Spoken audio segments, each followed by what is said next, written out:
நம்முடைய ஈசா அமைப்பை சார்ந்தவர்கள் ஒரு கிராமம் ஒரு அரச மரம் என்கிற ஒரு அற்புதமான திட்டத்தை இந்த நூற்றாண்டில் முழுமையாக கொண்டாடினார்.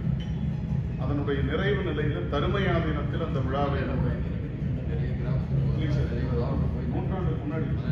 நூற்றாண்டு விழாவுக்கு முன்பாக அந்த நிகழ்ச்சியானது தருமையா தினத்தில் நடைபெற்றது.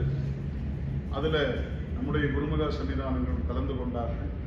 ஏன்னா குறிப்பாக நாம் சொல்ல வேண்டும் என்றால் ஒரு நோக்கம் உண்மையாக இருக்குமானால் அது வெற்றியடையும் என்பதற்கு அந்த ஒரு கிராமம் ஒரு அரச மரம் என்று சொல்லக்கூடிய திட்டமே சால பொருத்தமாக இருக்கும். அவர்கள் நம்முடைய ஈசா அமைப்பை சார்ந்தவர்கள், அதனுடைய நிர்வாகிகள், நம்முடைய வள்ளுவன் ஐயா போன்ற ஆர்வலர்களுடைய அந்த ஒருங்கிணைப்புகளை நம்முடைய குருமகா சன்னிதானங்களுடைய உள்ள கிடக்கையின் வண்ணம் மிக சிறப்பாக அந்த திட்டமும் நடந்திருக்கின்றது. அதுவும் தொடர்ந்து நடைபெற வேண்டும்.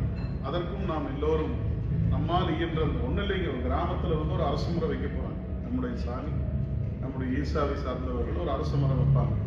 அந்த அரச மரத்தை பாதுகாத்து வளர்த்தால் போதும். நம்முடைய வனம் அமைப்பு அதைத்தான் செய்து கொண்டிருக்கிறது. இதெல்லாமே வேற ஒன்றும் இல்லைங்க. நம்ம 24ஆம் பட்டம் சாமிகளுடைய கருத்தில் உருவான குழந்தைகள் தான். அதான் இன்றைக்கு வளர்ந்து கொண்டிருக்கிறது. அதில் நம்முடைய ஈசா அமைப்பும் இணைந்து நம்மோடு அந்த பெருவிழாவை மிகவும் பேசத்தக்க விழாவாக மாற்றியிருக்கிறார்கள். அவர்களுக்கும் நம்முடைய திருமணத்தின் சார்பில் மகிழ்வை சொல்லி மீண்டும் இது தொடர வேண்டும் என்கிற இந்த ஆசிரியர்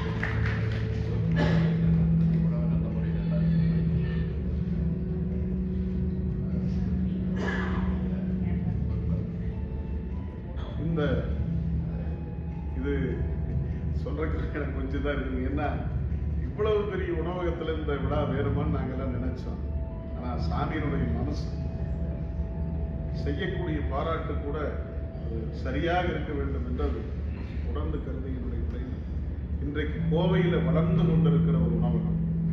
நாகர்கோவில் ஆரியபவன் என்று சொன்னால் நம்ம எல்லாருக்குமே மிக எளிமையாக தெரியும். ஐயா நிறைய பேர் இந்த உணவகத்தை நோக்கி படையெடுத்துட்டு இருக்கிற காலம் இந்த காலம்.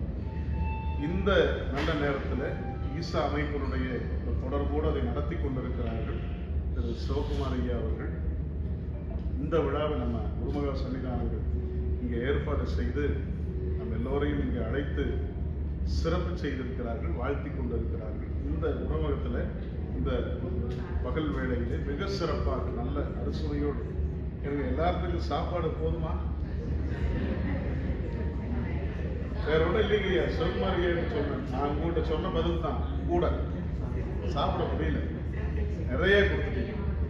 சுவையாகவும் இருந்தது.